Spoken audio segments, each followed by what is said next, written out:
Aquella tarde de jueves entré a la joyería de Eloy con una caja de cartón entre las manos. Antes de que se arrepienta, tiene que ver el grabado que hay dentro de la tapa. Eso me dijo el viejo Eloy con la voz temblorosa, agarrándome del brazo con una fuerza que no parecía propia de un hombre de casi 70 años. Me quedé inmóvil en mitad del mostrador de madera gastada. ¿Qué hacía el nombre de otro hombre esculpido en el metal de la casa donde dormía? ¿Por qué la fecha inscrita a punta de buril era de apenas 3 meses atrás? ¿Quién había pagado para ocultar ese mensaje en el único objeto sagrado que quedaba en nuestra familia? Esa frase sencilla, dicha sin levantar la voz, destruyó en un segundo todo lo que yo creía saber sobre mi propia vida.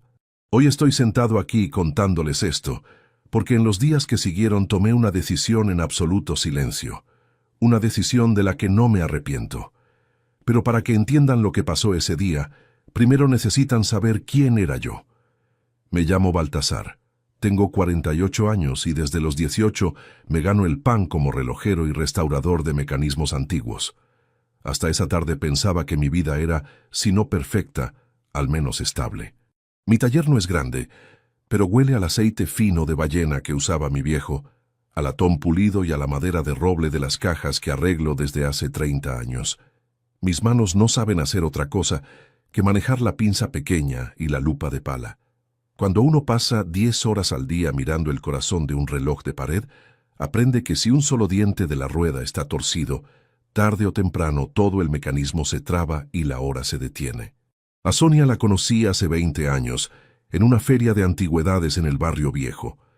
Ella tenía 25 y trabajaba vendiendo telas de encaje. Me acuerdo de su vestido amarillo, del olor a lavanda fresca que dejaba al caminar y de la manera dulce con la que se acercó a mi puesto, a preguntarme por qué me tomaba tanto trabajo en limpiar el mecanismo de una caja musical rota. Me sonrió, me puso una taza de café caliente entre las manos tiritantes por el frío de la mañana y me dijo que un hombre que trataba con tanto cariño las cosas viejas debía ser un hombre noble. Nos casamos 2 años después. Durante 18 años, dormí a su lado pensando que aquella mujer de ojos claros era el pilar de mi existencia.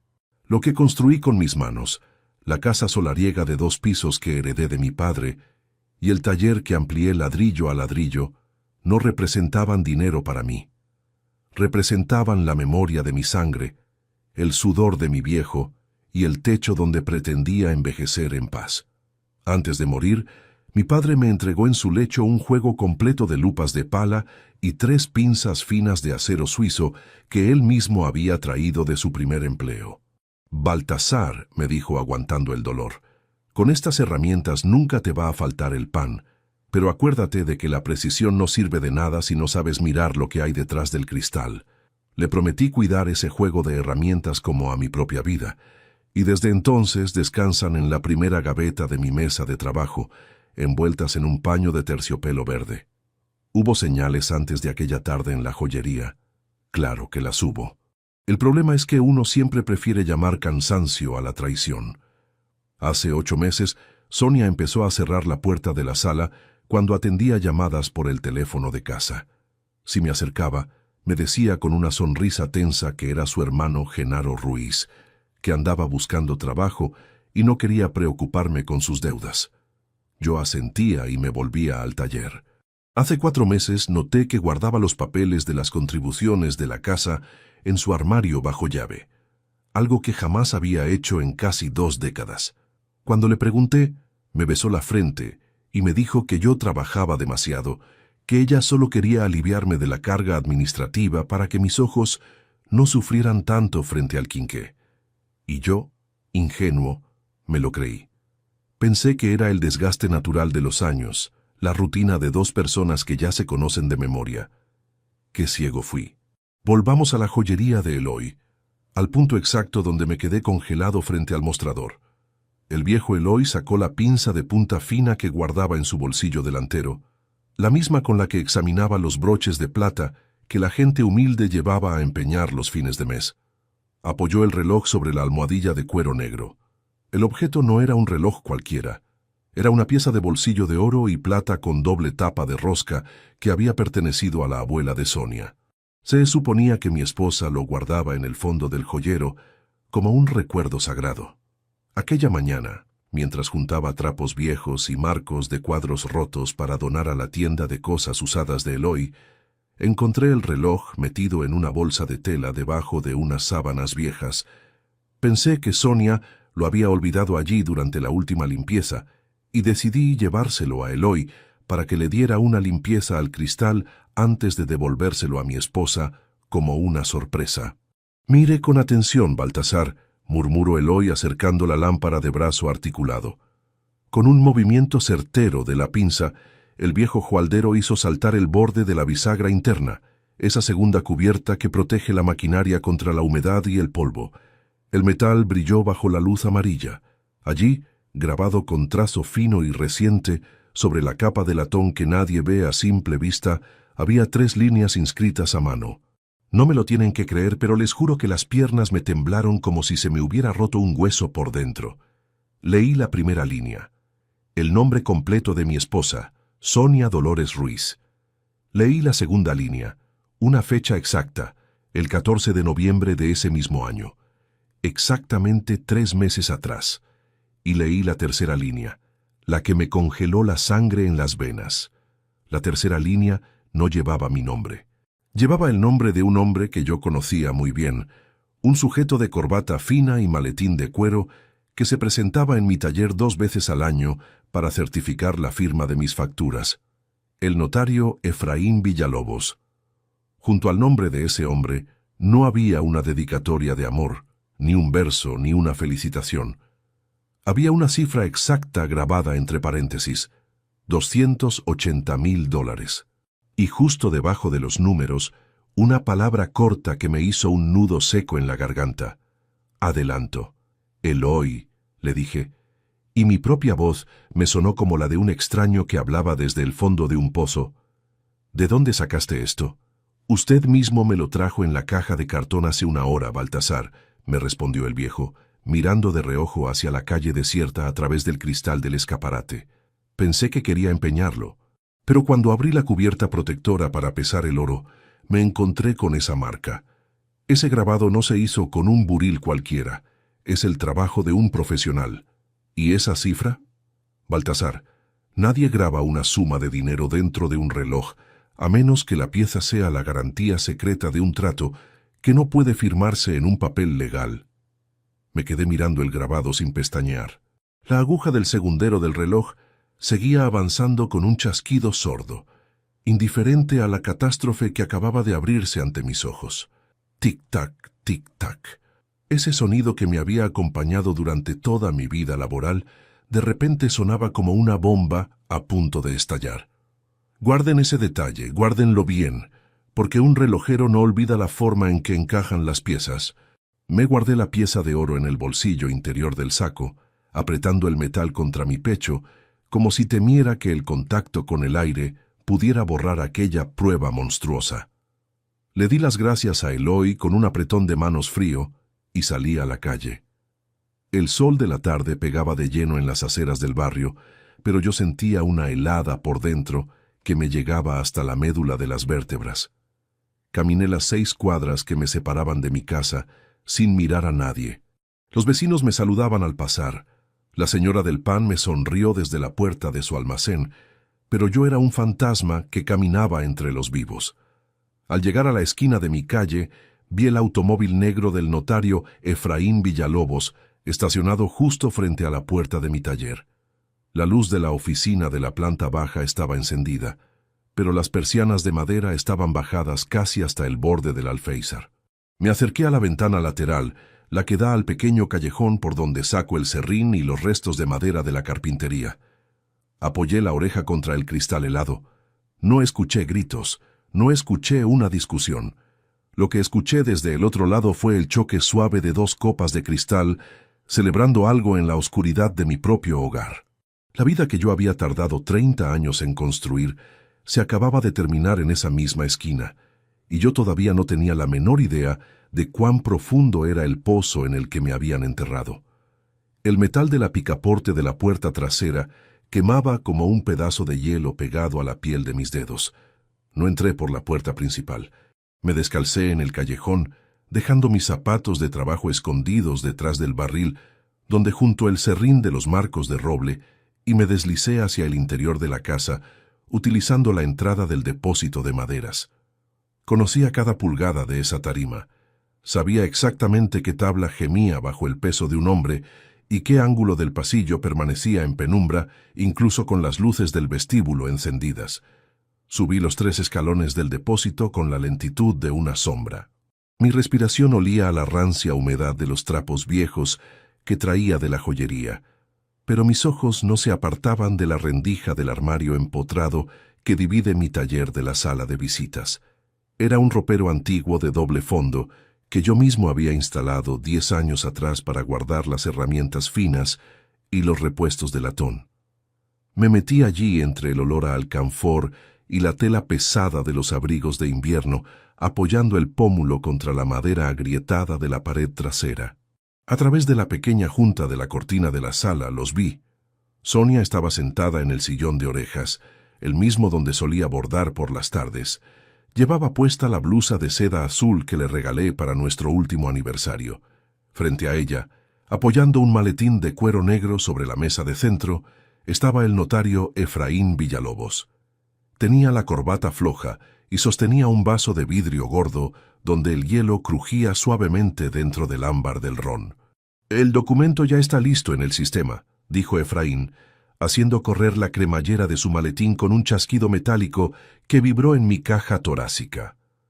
«Solo falta la ratificación de la firma en el registro de la propiedad del centro». «¿Y no habrá problemas con la inspección del catastro?», preguntó Sonia. Su tono no era el de la mujer preocupada que me pedía dinero para las compras del mercado. Era una voz seca, afinada como el sonido de una lámina de acero cuando se raspa contra una piedra de afilar. «Ninguno», respondió el notario, dejando escapar una risita ahogada por la garganta. «Genaro ya firmó como apoderado suplente la semana pasada. Tu marido le entregó un poder general de dominio cuando creyó que estaba autorizando la exención de los impuestos prediales de la carpintería. Fue increíblemente fácil. Firmó sin leer una sola línea entre las cláusulas de traspaso. Esa fue la señal número 2. Me llevé la mano al pecho para aplastar el temblor que amenazaba con sacudirme los hombros. Recordé aquella tarde de lluvia de hacía 4 meses. Sonia había entrado a mi taller con una bandeja de té caliente y un mazo de hojas oficiales llenas de sellos morados. Me dijo que el municipio estaba cobrando un recargo injusto por el uso del suelo comercial y que su hermano Genaro tenía un amigo en la alcaldía que podía anular la deuda si yo le daba permiso para hacer el trámite en mi nombre. Yo estaba ajustando el escape de áncora de un reloj de pie de 1920, con la lente pegada al ojo derecho y los dedos manchados de grasa negra. Firmé al pie de cada página sobre la misma mesa de trabajo, confiando en la mujer que dormía a mi lado. ¡Qué ciego fui! ¿Cuánto nos va a quedar líquido después de pagarle su comisión al abogado Castillo de la contraparte?, preguntó Sonia, cruzando las piernas y acomodándose el pliegue de la falda. $280,000 exactos, contestó Efraín, sacando un juego de carpetas amarillas marcadas con sellos notariales. La sociedad fantasma que creamos en la provincia ya tiene la cuenta bancaria habilitada. En cuanto se asiente la escritura, el martes a las 2 de la tarde, el dinero ingresa de inmediato. A las 2:05, la casa y el taller pasan a ser propiedad del fondo de inversión. El martes a las 2 de la tarde. El martes a las 2 de la tarde. Esas 6 palabras me quedaron retumbando en la cabeza como el golpe de un mazo de hierro contra una campana rota. Faltaban exactamente 4 días, 96 horas para que mi vida entera, el lugar donde mi padre me había enseñado el oficio y las paredes donde había dejado mi juventud, quedara convertida en un pedazo de papel traspasado a unos desconocidos. ¿Y qué vamos a hacer con él cuando lleguen los compradores?, murmuró Sonia tomando un sorbo de su vaso. No quiero escenas dramáticas en la puerta. Tú sabes cómo es de apegado a sus maderas viejas. Efraín soltó una carcajada corta, un resoplido de desdén que hizo oscilar la llama del quinqué sobre la mesa. No te preocupes por el viejo de las cuerdas, dijo el notario, inclinándose hacia adelante para dar un golpe suave sobre la madera del maletín. Un tipo que se pasa el día mirando ruedas de bronce no sabe cómo funciona el mundo real. Cuando se dé cuenta de que la casa ya no está a su nombre, no le va a quedar más remedio que juntar sus trapos, agarrar sus cajas de herramientas e irse a alquilar un cuarto en el suburbio. Legalmente, no va a tener ni $1 para pagar un abogado. El viejo de las cuerdas. Esa frase no contenía rabia. Era peor. Contenía la frialdad helada de quien mira a un insecto pisado en el marco de una puerta. Para ellos yo no era el hombre que había pagado la pintura de la fachada, ni el esposo que había comprado los medicamentos de la madre de Sonia durante su enfermedad, ni el artesano respetado del barrio. Yo era simplemente un estorbo desdentado que daba corda a mecanismos viejos mientras ellos se repartían el fruto de mi sangre. Guarden ese detalle, guárdenlo bien, porque cuando la arrogancia se viste de saco y corbata, siempre deja una huella en el barro. Sonia se levantó del sillón y caminó hacia la ventana lateral, la misma donde yo estaba escondido al otro lado del muro. El olor a su perfume de rosas atravesó las rendijas del ropero y me golpeó la nariz con una violencia que me hizo apretar los dientes hasta sentir que las encías me sangraban.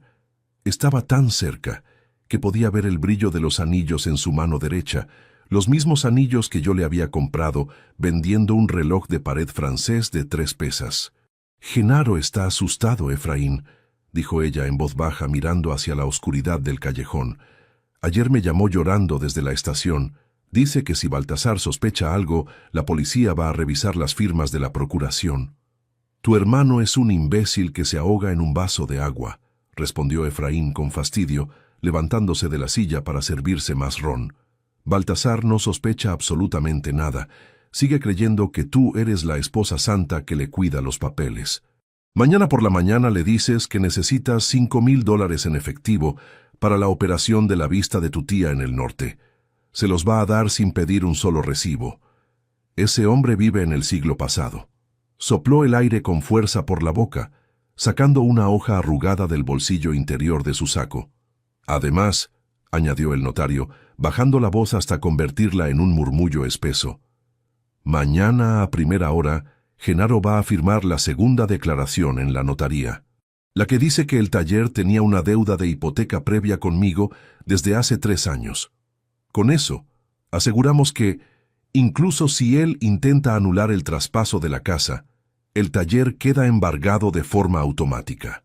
Me quedé inmóvil dentro del armario, sintiendo cómo una sudor fría me bajaba desde la nuca hasta la mitad de la espalda. Mis dedos apretaban la pequeña lupa de pala que llevaba en el bolsillo del chaleco, clavándome el borde de metal contra la palma de la mano hasta adormecerme la piel. No salí. No tiré la puerta abajo. No grité. Un hombre que ha pasado 30 años armando piezas diminutas sabe que si uno mueve el brazo, antes de que el resorte esté en su sitio, la fuerza del impacto le rompe la muñeca al relojero. Los escuché hablar durante 20 minutos más. Discutieron el porcentaje que le correspondería a Genaro para pagar sus deudas de juego. Fijaron el hotel del centro donde se reunirían el lunes por la noche para revisar los cheques de caja y acordaron la mentira que Sonia me diría esa misma cena para explicar la visita del notario a deshoras. A las 8:30 de la noche, escuché el choque seco de la puerta principal al cerrarse. Efraín Villalobos se había ido. Escuché los pasos de Sonia caminando hacia la cocina, el ruido metálico de las ollas y el chorro de agua cayendo sobre la pileta de aluminio. Ella preparaba la cena como si fuera un martes cualquiera de los últimos 18 años. Canturreaba una canción vieja de la radio mientras cortaba el pan sobre la mesa de madera. Esperé en el ropero 10 minutos enteros hasta que el silencio de la casa se volvió denso. Salí del depósito sin hacer el menor ruido, pisando con la parte delantera de los pies descalzos sobre la tarima de roble. Crucé el pasillo en sombras y me escurrí por la puerta trasera hacia el callejón. Me puse los zapatos junto al barril de serrín, temblando bajo el frío de la noche, y caminé 3 cuadras hacia la parada de autobuses antes de dejar escapar el primer aire caliente por los pulmones. Lo que ninguno de los dos sabía en esa habitación era que yo no iba a regresar a cenar esa noche. Caminé sin rumbo fijo por las calles oscuras del barrio bajo, manteniendo la mano metida en el bolsillo del saco, apretando la tapa de rosca del reloj de oro donde estaba grabado el nombre del notario y la suma de la traición. El reloj marcaba las 9:10 de la noche. Faltaban 92 horas para la firma del martes a las 2 de la tarde. Llegué a la puerta de una casa modesta de fachada despintada en la esquina de la calle de los Talleres. La luz del porche estaba encendida. Sabía que allí vivía Genaro Ruiz, el hermano de Sonia, el hombre que había puesto su firma para destruir mi vida. Me acerqué a la ventana de la fachada. A través del cristal sucio vi a Genaro sentado a la mesa del comedor, solo, sosteniendo una botella de licor barato entre las manos tiritantes. Tenía la cabeza metida entre los hombros y la cara desencajada por el miedo. Levanté la mano para tocar el timbre, pero antes de que mis nudillos rozaran la madera de la puerta, escuché un grito ahogado que venía desde el interior de la vivienda y el ruido seco de algo pesado cayendo al suelo. Escuché el golpe seco del cristal rompiéndose dentro de la casa de Genaro aquella noche. No empujé la hoja con violencia, ni levanté la voz. La cerradura de la vivienda de Genaro Ruiz llevaba meses vencida y cedió suavemente con la sola presión de un dedo sobre el metal áspero. Entré despacio en la cocina, sintiendo bajo las suelas de mis zapatos el crujido de los vidrios rotos y el tufo agrio del aguardiente barato que comenzaba a aposentarse en el suelo de cemento desparejo. Genaro estaba de rodillas entre los fragmentos, intentando juntar las astillas con las manos temblorosas y torpes. Al verme recortado bajo la luz amarilla y parpadeante de la única bombilla desnuda que colgaba del techo, el color se le fue del rostro de golpe. Quedó pálido como la cal de los muros, con la boca entreabierta y las palmas manchadas de licor y polvo.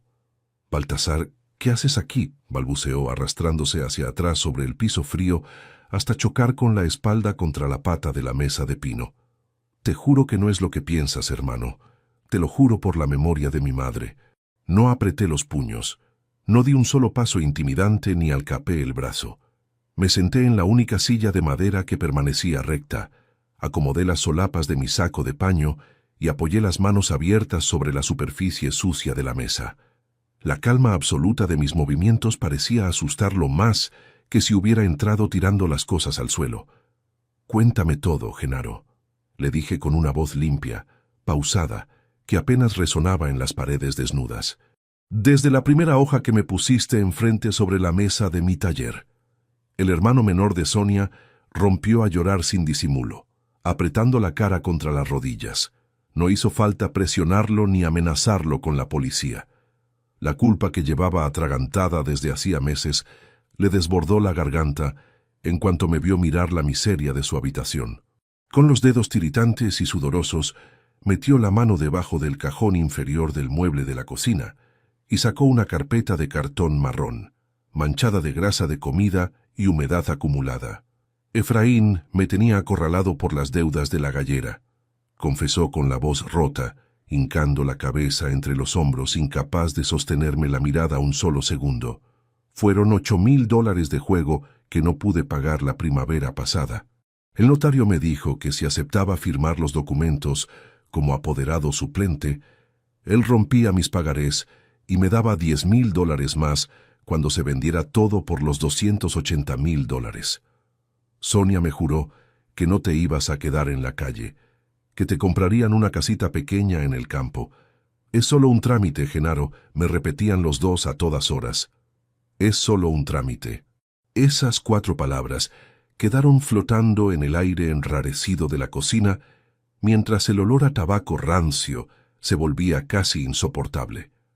Un trámite que le entregaba el trabajo de 3 décadas de mi vida a un profesional corrupto. Les voy a confesar algo que no le he contado a nadie en estos años. En ese preciso instante no sentí ira hacia mi hermano político. Sentí una lástima helada por un hombre que había vendido la dignidad de su propia sangre por las sobras que le arrojaban desde una mesa elegante. Esa fue la señal número 3 de una cadena monstruosa que yo había decidido no ver. Sentado frente a ese hombre destruido por la cobardía, mi memoria empezó a revisar cada escena de los últimos 2 años con la precisión minuciosa de un artesano que desarma un reloj estropeado para buscar la rueda mellada. La señal número 4 había ocurrido 14 meses atrás. Recordé con una claridad dolorosa la tarde en que el notario Efraín Villalobos se presentó en la carpintería, pidiendo medir el fondo del patio bajo el pretexto de certificar un deslinde técnico con la finca vecina. Yo estaba ajustando el péndulo de un reloj de pared francés y le permití andar por la propiedad sin acompañarlo, creyendo ciegamente en su palabra diplomática y en su traje de paño fino. La señal número 5 apareció hace 8 meses. Sonia insistía con una dulzura inusual en trasladar los viejos libros de registro del taller a una caja de cartón en el altillo, argumentando que el polvo de la madera estaba arruinando las encuadernaciones de cuero que me había dejado mi padre. Nunca más volví a ver esos libros, y la señal número 6, la más descarada de todas, ocurrió hace apenas 9 semanas. Un mensajero del registro de la propiedad trajo una notificación formal a mi puerta. Yo tenía los brazos manchados de aceite de ballena y la lente de aumento pegada a la frente. Sonia me quitó el papel de las manos antes de que pudiera desplegarlo. Sonrió, me besó la mejilla y lo arrojó a la estufa de hierro, diciendo que eran avisos publicitarios de préstamos bancarios. Y yo, sumergido entre engranajes de latón y muelles de acero, le di las gracias por cuidarme de los papeleos. Genaro desplegó sobre la mesa sucia la copia arrugada del documento que guardaba en su carpeta marrón. Al leer las líneas principales escritas con jerga jurídica y letras apretadas, sentí una presión física detrás de los ojos, como un dolor sordo que me bajaba por las sienes. No era una solicitud de exención de impuestos prediales, como me habían hecho creer aquella tarde de lluvia. Era una procuración amplia de dominio, redactada con cláusulas irrevocables que le otorgaban a su hermano la facultad plena para traspasar, vender, gravar o demoler la propiedad sin necesidad de mi firma posterior. Mi rúbrica estaba allí, estampada al pie de la última hoja con mi propio trazo inclinado, junto a la huella morada de mi pulgar derecho. Efraín me dijo que no me preocupara por ti, murmuró Genaro, limpiándose las lágrimas con la manga sucia de su camisa de franela. Me dijo que el viejo de las cuerdas no sabía leer los sellos de la notaría, que ibas a seguir limpiando relojes hasta el día en que los nuevos dueños llegaran con los cerrajeros a cambiar la chapa del taller. El viejo de las cuerdas, esa frase que había escuchado horas antes escondido en el ropero de mi propia casa, volvía a sonar aquí como un eco venenoso que me recordaba la ceguera de mi confianza. El tiempo corría con la prisa implacable de una muela mellada en el escape de un reloj. El plazo fijado por Efraín y Sonia para la firma definitiva de la escritura de venta era el martes a las 2 de la tarde. En ese momento, en esa cocina oscura y fría, eran las 9:30 de la noche del jueves. Faltaban 88 horas y media para que mi patrimonio quedara completamente evaporado en el registro público. Piensen en eso un segundo.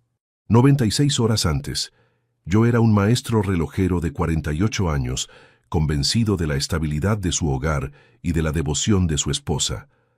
Ahora era un hombre despojado en los papeles, rodeado de mentiras redactadas por un notario corrupto y avaladas por la mujer con la que llevaba casado 18 años. Pero lo peor no era la procuración. Genaro metió la mano temblorosa de nuevo en la carpeta marrón y sacó una segunda página, marcada en la esquina superior con un sello rojo de la oficina de gravámenes y un número de folio reciente. Esto es lo que Efraín no le ha dicho a Sonia, me dijo en un susurro áspero, donde apenas le alcanzaba el aire para pronunciar las palabras. Hace 6 meses, el notario inscribió un pagaré con garantía hipotecaria de segundo grado sobre la finca por $50,000 a favor de una financiera de papel que es de su propiedad. Si tú vas mañana al registro y logras frenar la procuración, él ejecuta esa hipoteca falsa al día siguiente. La deuda vence este lunes. Te quita el taller de todas maneras por la vía judicial rápida antes del martes. Un frío helado me recorrió la espalda desde el cuello hasta la cintura. El golpe no era un simple traspaso. Era una trampa de doble fondo perfectamente calculada. Si atacaba por el frente intentando revocar el poder, el mecanismo secundario se activaba por el costado para aplastarme sin piedad. Yo sabía reparar maquinarias complejas de bronce y acero, pero no conocía las trampas oscuras de las leyes escritas por hombres sin alma. Solo sin un profesional honesto que supiera cómo desmontar una maraña jurídica de esa naturaleza, yo era un hombre acorralado en una habitación cuyas salidas estaban blindadas desde afuera. Iba a preguntarle a Genaro el nombre exacto de la empresa financiera, cuando el teléfono de pared colgado en el pasillo de su casa comenzó a sonar con un repique seco, agudo, insistente.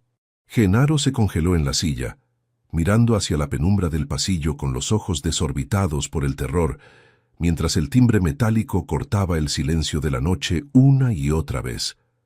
El repique del teléfono resonó 3 veces antes de que Genaro levantara el auricular con la mano tiritante. No me quedé a escuchar la voz que salía del parlante de baquelita.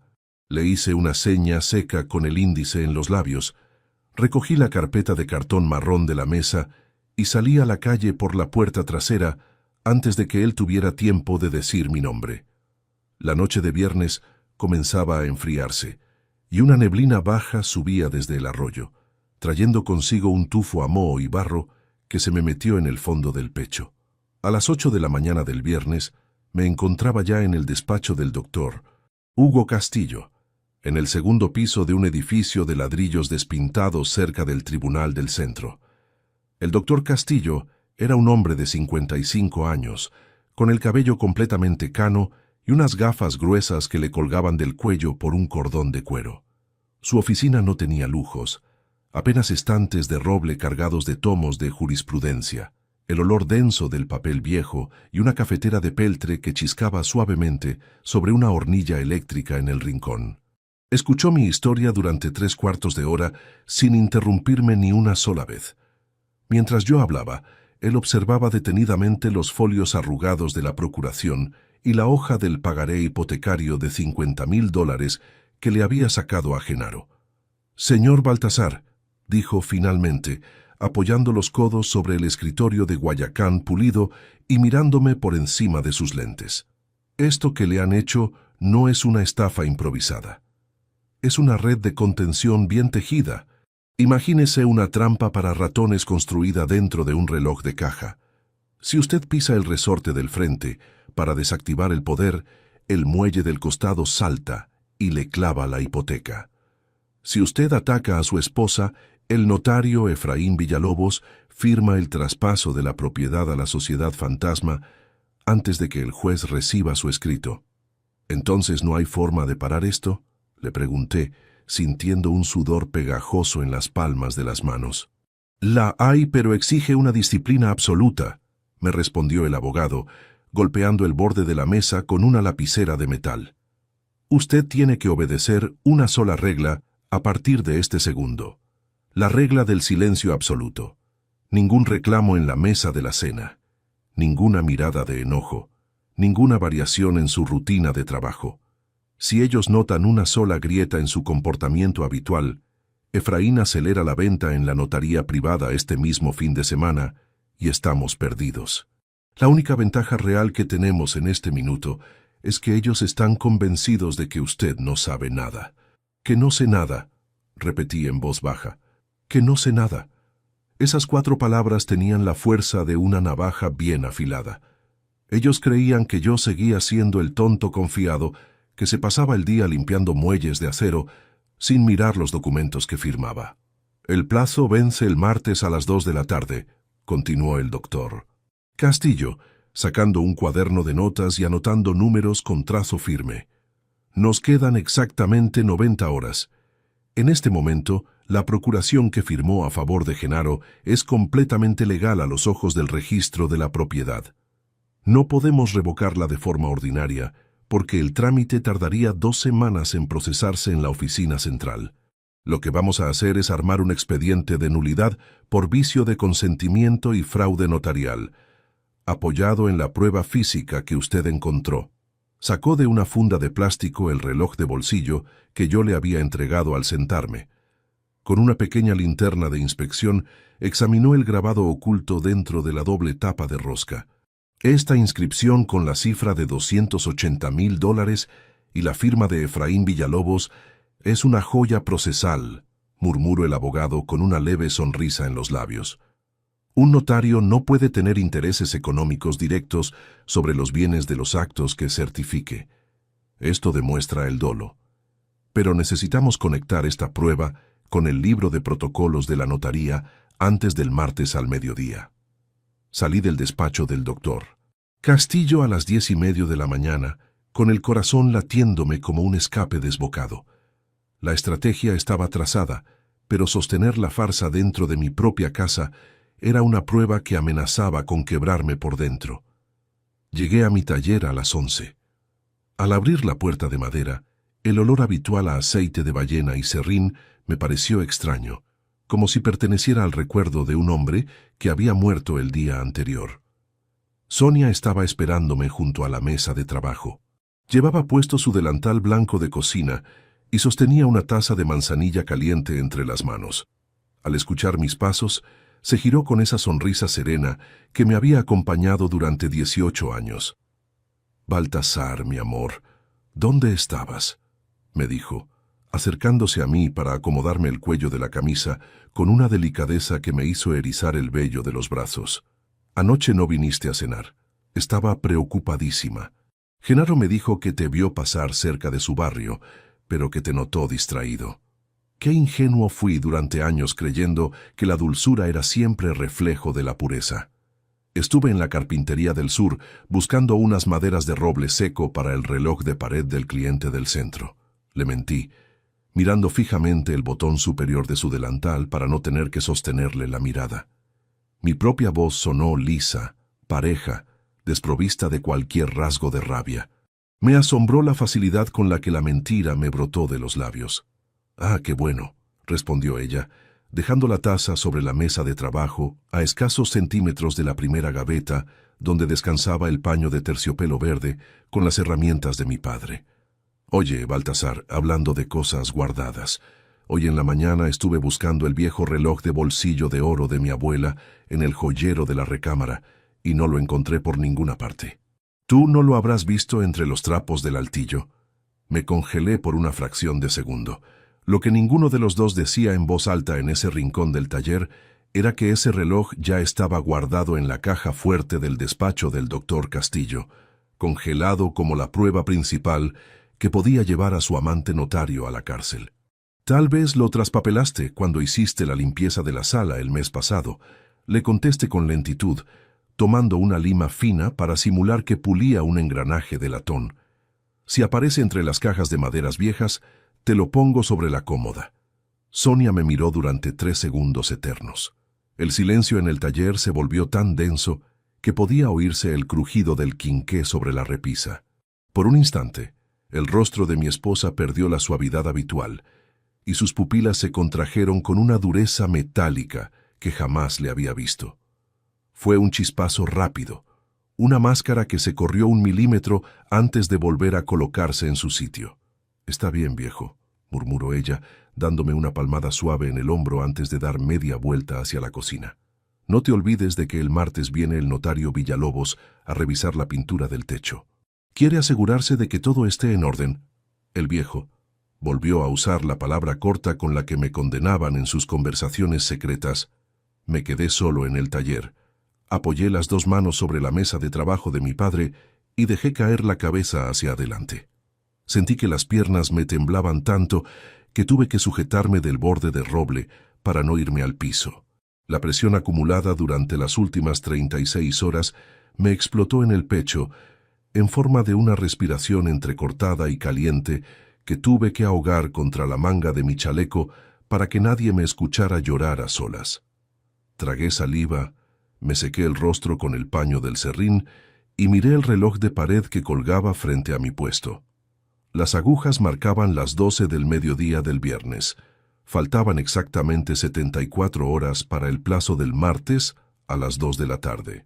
Fue en ese momento cuando el teléfono del taller, un aparato de disco de bronce montado junto al estante de los aceites, comenzó a repicar con fuerza.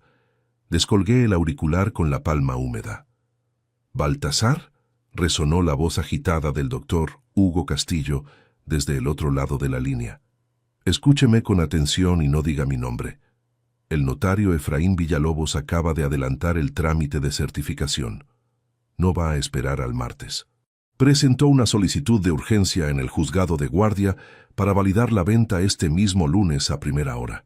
El choque de la taza de porcelana contra el plato de los postres resonó en el comedor como un martillazo sobre una lámina de cobre. «Se te está enfriando el café, Baltasar», me dijo Sonia desde la cabecera de la mesa, mirándome fija con esa sonrisa impecable que llevaba puesta desde hacía 18 años. Sostuve la cuchara pequeña de plata con la mano firme, haciendo girar el líquido oscuro sin que una sola gota rozara la loza. Mi papel en esa casa ya no era el de un esposo, era el de un actor de teatro actuando para salvar su propia vida. Durante las últimas 12 horas había aprendido a masticar el pan frente a la mujer que planeaba despojarme, a responder con un asentimiento tranquilo a sus preguntas sobre el taller y a sonreír cuando me tocaba el brazo. El espanto de descubrir mi propia capacidad para la simulación era una mancha amarga que se me quedaba pegada al paladar a cada bocado. Estaba pensando en el reloj de mesa del notario Villalobos. Le contesté con una voz pausada, clavando la vista en el borde de la cafetera. Efraín me pidió la semana pasada que le ajustara el escape de áncora a la pieza de bronce que tiene en su despacho del centro. Le dije que iría hoy sábado a primera hora para dejarlo a punto antes del lunes. «Ah, qué detalle tan atento de tu parte, amor», respondió ella secándose las comisuras de los lips con la servilleta de tela. «Efraín es un hombre muy ocupado con los trámites del juzgado.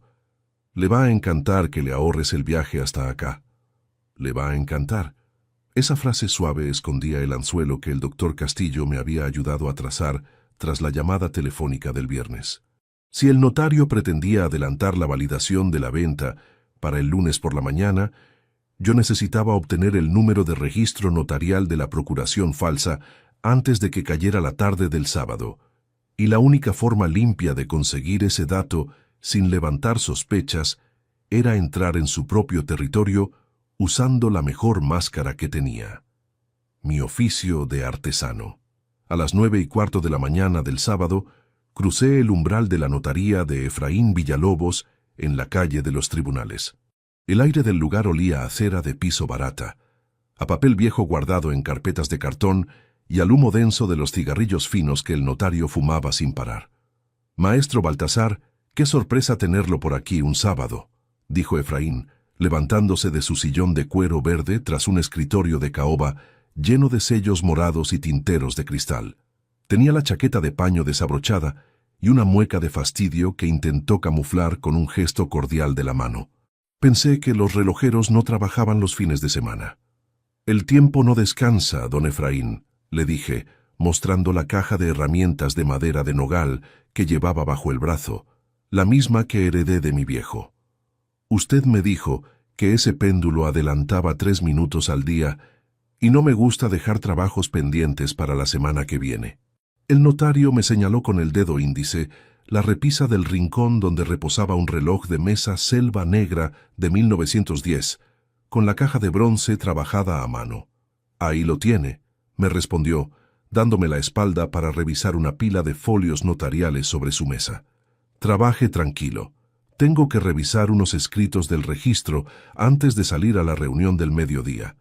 Me senté en el banquillo de madera frente al reloj. Abrí mi caja de herramientas, extendí el paño de terciopelo verde y saqué las pinzas finas y la lupa de pala. Mientras simulaba desmontar la aguja de los minutos con la parsimonia de mis 30 años de trabajo, mis ojos exploraban cada rincón de la amplia superficie de caoba de su escritorio. Ahí, a menos de 1 metro de mis manos, abierta sobre el tablero de cuero de la mesa principal, descansaba la carpeta de protocolo diario de la notaría, un tomo grueso empastado en tela negra, donde se asentaban las escrituras y los poderes, antes de enviarlos a la oficina central de bienes. No me lo tienen que creer, pero les juro que el sudor que me bajaba por la sien me escocía en la piel, como si fuera gota de ácido. Efraín se levantó de su sillón 2 minutos después para atender a un mensajero que tocaba a la puerta de vidrio del pasillo. Fueron exactamente 40 segundos. El tiempo que tarda el péndulo de un reloj de pared en completar 40 oscilaciones dobles. Tic-tac, tic-tac. Me puse de pie en un movimiento sordo. Estiré el cuello sobre el escritorio y fijé la mirada en el folio abierto bajo la luz de la lámpara verde. Allí, en la tercera línea del margen superior, escrito con tinta negra y acompañado de la fecha del jueves anterior, estaba el asiento que buscábamos. Folio 412, registro de dominio 3, procuración de alienación general a favor de Genaro Ruiz, por un valor de venta fijado en $280,000. Y justo en el margen derecho, anotada a lápiz con la letra apretada del notario, estaba la hora límite del trámite definitivo. Martes, 14 horas. Efraín no había logrado adelantar la cita del juzgado para el lunes. La anotación del papel demostraba que la solicitud de urgencia había sido rechazada por el secretario del tribunal por falta de un sello municipal, manteniendo la fecha del martes a las 2 de la tarde como el único momento válido para la firma de la venta. El aplazamiento del trámite era la prueba de que el notario nos había mentido en sus maniobras para asustar a Sonia. Anoté las cifras del folio en la palma de mi mano izquierda con un trozo de mina de plomo que guardaba en el bolsillo del chaleco. 3 segundos antes de que la picaporte de la puerta volviera a girar, mi cuerpo ya estaba de regreso en el banquillo, con la lupa ajustada al ojo derecho y el destornillador fino alineado sobre el tornillo del áncora. «Listo el ajuste, don Efraín», le dije al notario cuando volvió a entrar a la oficina, guardando mis herramientas en la caja de nogal con un chasquido seco de las bisagras. «El muelle ya no va a perder el ritmo». «Excelente, Baltasar, excelente», me contestó sin mirarme a la cara, deslizando un billete de $20 sobre el mostrador sin levantar la vista de sus papeles. «Tome para su transporte. Ya sabe que el martes nos vemos en su casa para cerrar los pendientes de la pintura». Salí a la calle con la palma de la mano cerrada sobre la marca del plomo, sintiendo que el aire frío de la mañana me devolvía el aliento.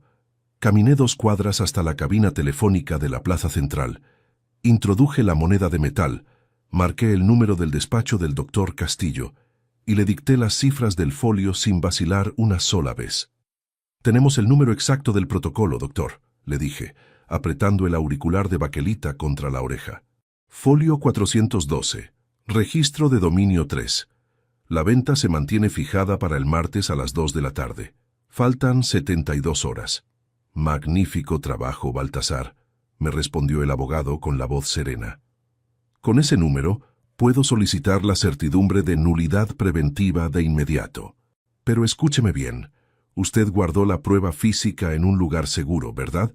Si ese reloj grabado cae en manos de Sonia o de Efraín antes del lunes, ellos destruyen la pieza y nos quedamos sin el dolo visible». «La prueba está donde nadie iría a buscarla», le contesté. La prueba estaba envuelta en un paño de lino dentro de la caja de madera de los repuestos de latón de mi padre, enterrada debajo de 3 quintales de maderas de roble en el fondo del depósito de mi taller. Un lugar que solo mis manos descalzas sabían recorrer en la penumbra. Volví a mi casa a la 1 de la tarde. El silencio en el vestíbulo era extraño, pesado, denso como la bruma del arroyo. Subí los escalones de madera hacia la planta alta para lavarme las manos manchadas de grafito.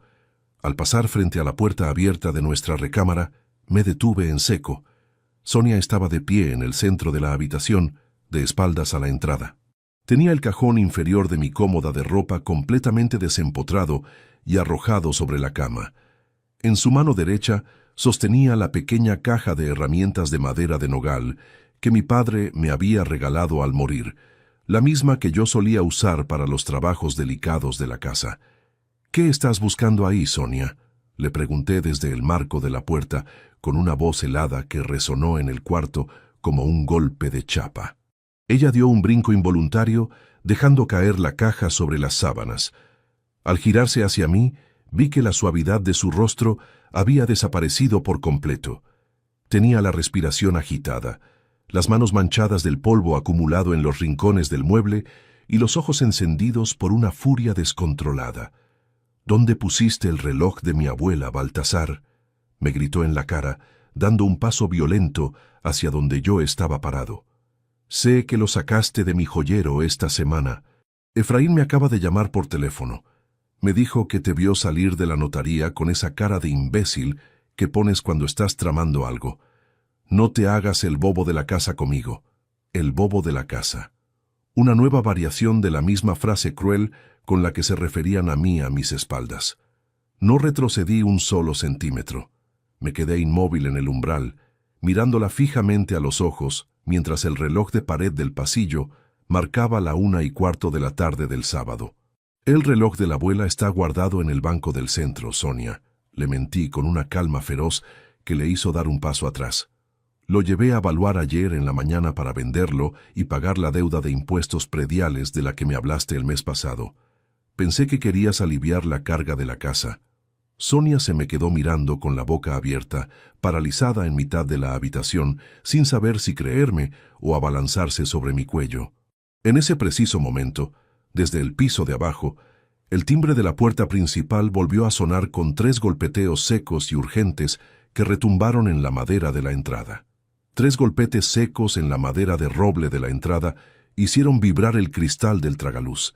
Bajé la escalera de 3 en 3, dejando a Sonia paralizada en la recámara con las manos manchadas del polvo de los cajones.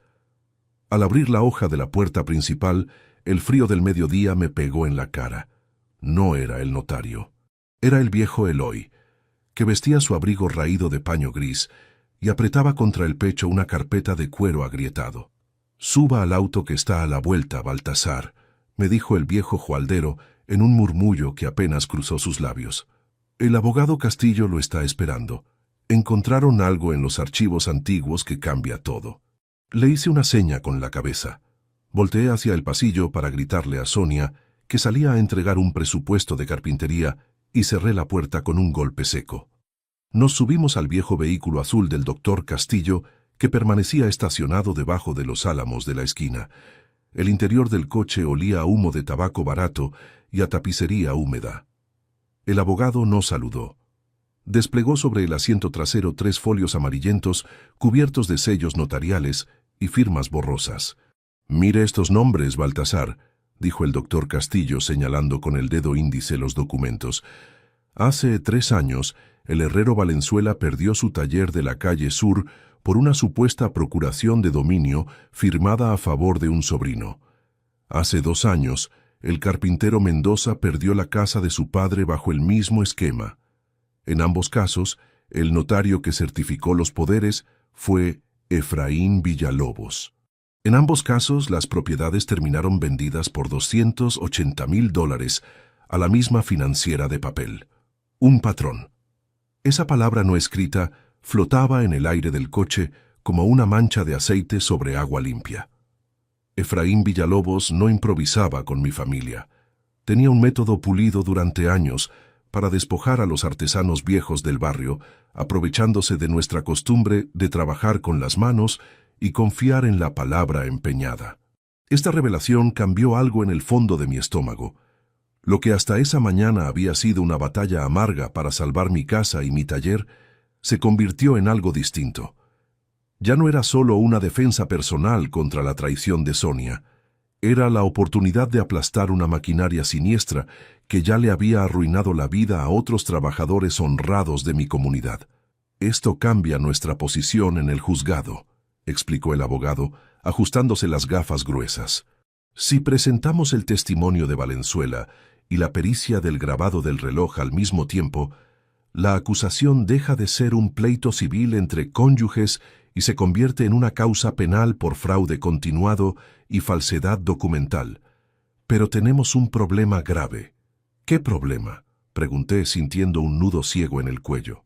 «El perito grafotécnico del tribunal necesita cotejar la firma del folio 412 con su firma original antes del lunes a las 5 de la tarde», respondió Castillo mirando su reloj de pulsera.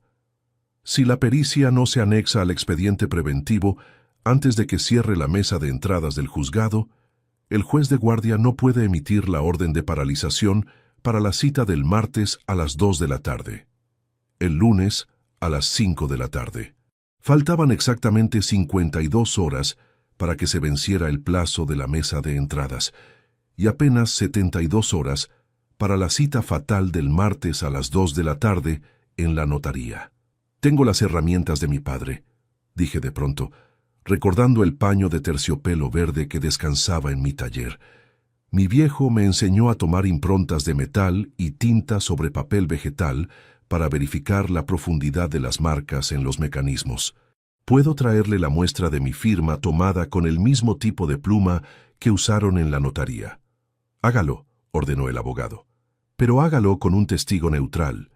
Eloy lo va a acompañar a la casa del viejo herrero Valenzuela para que él firme como testigo de la prueba. Si conseguimos esa impronta hoy mismo, el perito trabaja el domingo por la noche y el lunes a primera hora tenemos el dictamen listo».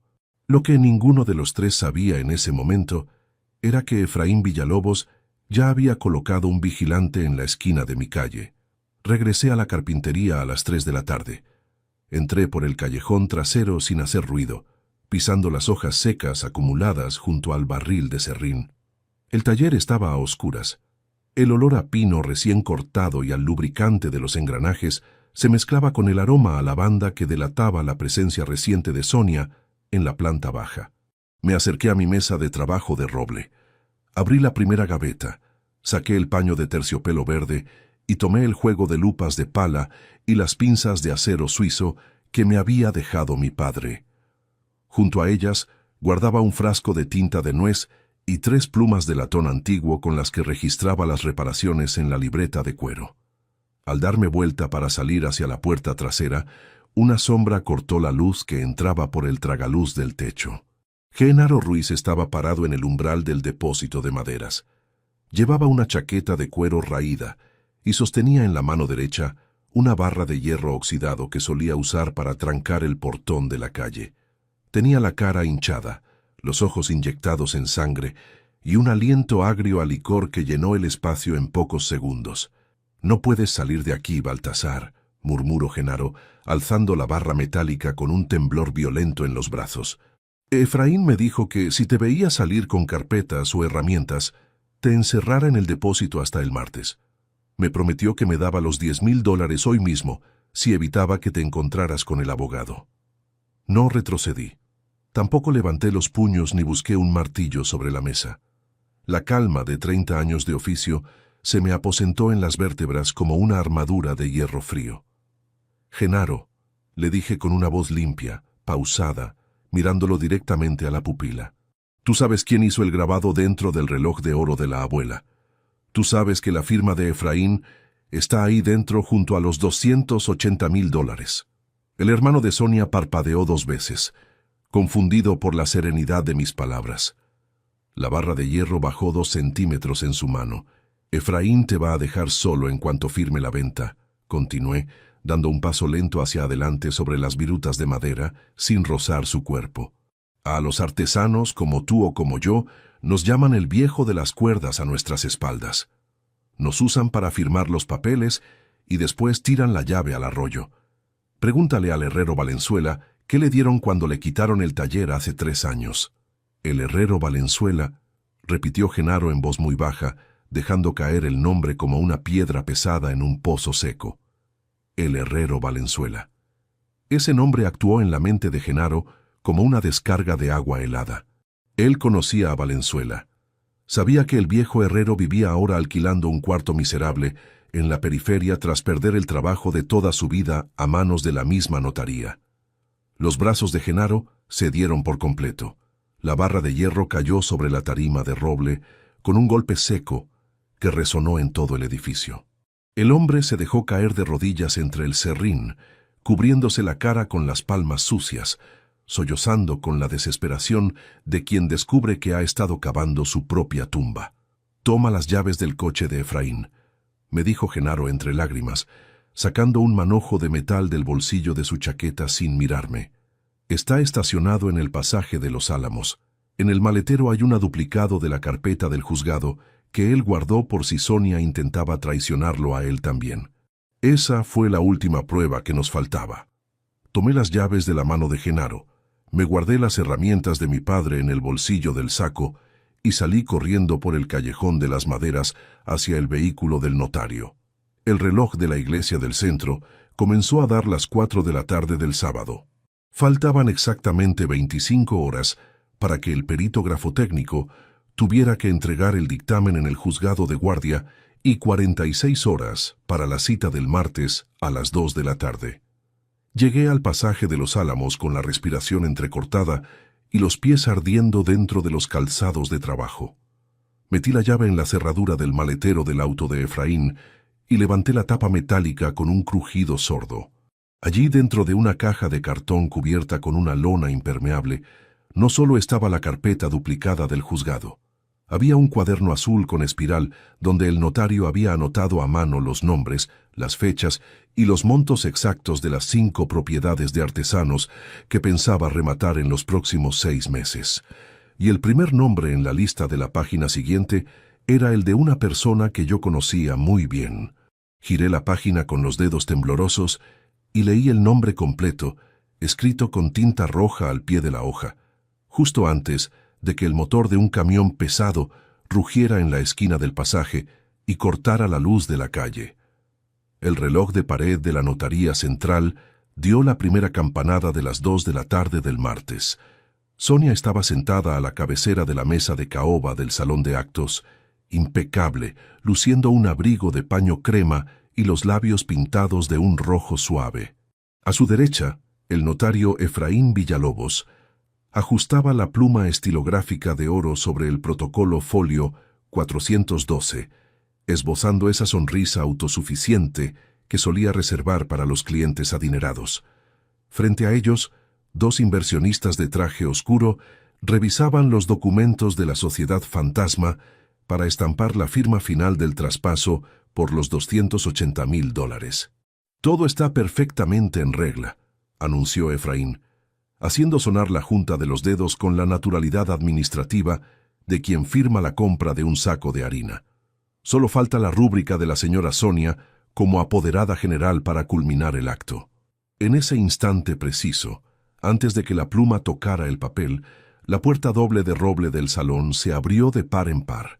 No entré apresurado ni gritando. Avancé con el paso firme de quien ha caminado 30 años sobre el suelo de su propio taller. A mi lado caminaban el doctor Hugo Castillo, sosteniendo una carpeta de piel con el sello del Tribunal Penal, 2 oficiales de la Policía Judicial de uniforme oscuro y el viejo jualdero Eloy, quien llevaba en sus manos una pequeña caja de terciopelo verde. Sonia se puso de pie de un salto, desacomodando la silla con un chirrido agudo sobre el mármol pulido.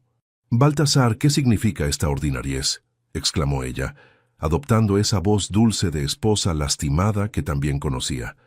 «Estábamos ajustando unos asuntos comerciales de tu carpintería para darte una sorpresa. Sal de aquí ahora mismo y déjanos trabajar». «Una sorpresa», repitió el doctor Castillo en voz alta, dando 2 pasos al frente y colocando el expediente judicial en el centro exacto de la mesa de caoba. «Una sorpresa». Esa palabra flotó entre nosotros con el peso de una piedra arrojada a un pozo helado. «La sorpresa la trae el juzgado de guardia, señora Sonia Dolores Ruiz», declaró el doctor Castillo con una frialdad técnica que congeló la sonrisa de Efraín Villalobos. «Notifico en este acto la orden judicial de paralización inmediata de la notaría, la revocación del poder por dolo acreditado y la medida cautelar sobre todas las cuentas de la entidad financiera de fachada». Efraín perdió el color de la cara en un segundo, quedando con la pluma de oro suspendida en el aire, como si los dedos se le hubieran quedado paralizados por una descarga eléctrica. «Esto es una aberración absurda», bramó el notario, intentando cerrar la carpeta de protocolo con el brazo izquierdo. «Esa procuración fue otorgada voluntariamente por el marido hace 4 meses. No tienen una sola prueba que invalide mi fe pública». Fue en ese momento cuando el viejo Eloy dio un paso adelante, abrió la caja de terciopelo y colocó el reloj de bolsillo de oro y plata justo al lado del tintero del notario. Bajo la luz de la lámpara de araña del techo, el metal pulido devolvió un reflejo amarillo brillante. El perito grafotécnico del tribunal ya emitió su dictamen ayer a las 5 de la tarde, don Efraín, dije con una voz lisa, tranquila, sosteniéndole la mirada por primera vez en toda la tarde. Concordancia perfecta entre el trazo del buril de la incisión en la tapa y el juego de herramientas que usted compró en la joyería de Eloy. Y concordancia absoluta de la firma con su propio puño y letra. Les voy a confesar algo. Ver cómo se le caía la máscara a esa mujer en 3 etapas consecutivas fue algo que jamás voy a olvidar. Primero vino la doctrina de la dulzura. Sonia intentó dar un paso hacia mí, estirando las manos con los ojos humedecidos. Baltasar, mi amor. Escúchame un segundo. Ese hombre me engañó, me obligó a afirmar yo no sabía lo que hacía, murmuró con un hilo de voz tembloroso. Luego vino el vitimismo ruidoso. Al ver que mi rostro permanecía duro como un bloque de granito, se giró hacia los oficiales de policía señalando a su compinche. Fue él. Efraín me prometió que no le pasaría nada a la casa. Él planeó todo para quedarse con la mitad de los $280,000 y me amenazó con arruinar a mi hermano Genaro si no cooperaba. Y finalmente, al notar que el doctor Castillo sacaba de su maletín el cuaderno azul de espiral encontrado en el auto del notario, donde figuraban los nombres del herrero Valenzuela y del carpintero Mendoza, la última lámina de encaje se rompió por completo. La boca se le contorsionó en una mueca de rabia helada. Los ojos se le pusieron pequeños como 2 cuentas de vidrio oscuro, y la voz real le brotó de la garganta con la dureza metálica de un engranaje oxidado. «Te tenías que quedar callado, pedazo de estúpido», me gritó en la cara delante de los policías y de los compradores, sin importarle que el secretario del juzgado estuviera tomando nota de cada palabra. 50 años metido en esa cueva oliendo a madera podrida y aceite sucio. Me cansé de ti. Me cansé de tu vida miserable y de tus relojes de mierda. Teníamos todo listo para vender este taller de porquería y dejarte sin un centavo en la calle, donde mereces morir. El silencio que siguió a sus gritos fue tan denso que podía oírse el latido sordo de mi propio pecho. Efraín Villalobos, acorralado por el contenido del cuaderno azul que revelaba la estafa continuada a otras familias del barrio, no esperó a que la policía lo interrogara. «Ella me buscó a mí hace 1 año», gritó el notario, apuntando a Sonia con un dedo tembloroso. «Ella me trajo las guías prediales del taller para que yo redactara la procuración falsa. Ella fue la que propuso la cifra de $280,000 porque decía que el viejo no se iba a dar cuenta de nada hasta que los cerrajeros cambiaran la chapa. Escuché las 2 confesiones sin parpadear. No levanté el brazo, no les insulté, no di un solo paso en su dirección. «Ya ven», les dije mirándolos a los 2, mientras los oficiales les colocaban las esposas de metal con un chasquido seco. «El viejo de las cuerdas sabe exactamente cómo encaja cada pieza. Lo malo de los mecanismos robados es que tarde o temprano la rueda mella y se traba la máquina. Guarden esa imagen, guárdenla bien». El notario de paño fino y la mujer del abrigo crema salieron de la sala escoltados por los agentes, mientras los compradores recogían sus maletines a toda prisa sin mirar atrás. Me quedé a solas en el salón de actos con el doctor Castillo y el viejo Eloy. Caminé hacia la mesa de caoba. Tomé el reloj de oro de mi abuela y me lo guardé en el bolsillo interior del saco. Al dar el primer paso hacia la salida de la notaría, sentí que las piernas me temblaban tanto que tuve que apoyarme en el hombro firme del viejo jualdero para no irme de rodillas contra el piso de mármol. Todo el peso de los últimos días se me vino encima de golpe, dejándome la garganta seca y la piel helada por la bajada de la tensión. Salimos a la acera del centro a las 3 de la tarde.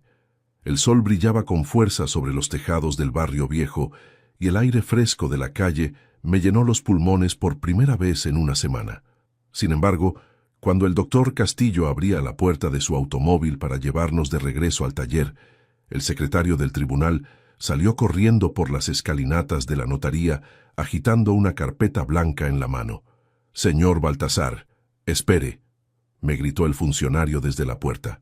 «Falta una sola firma suya para cerrar el acta de incautación, pero el juez acaba de descubrir una segunda anotación registrada esta misma mañana a nombre de un tercero que no estaba en la lista».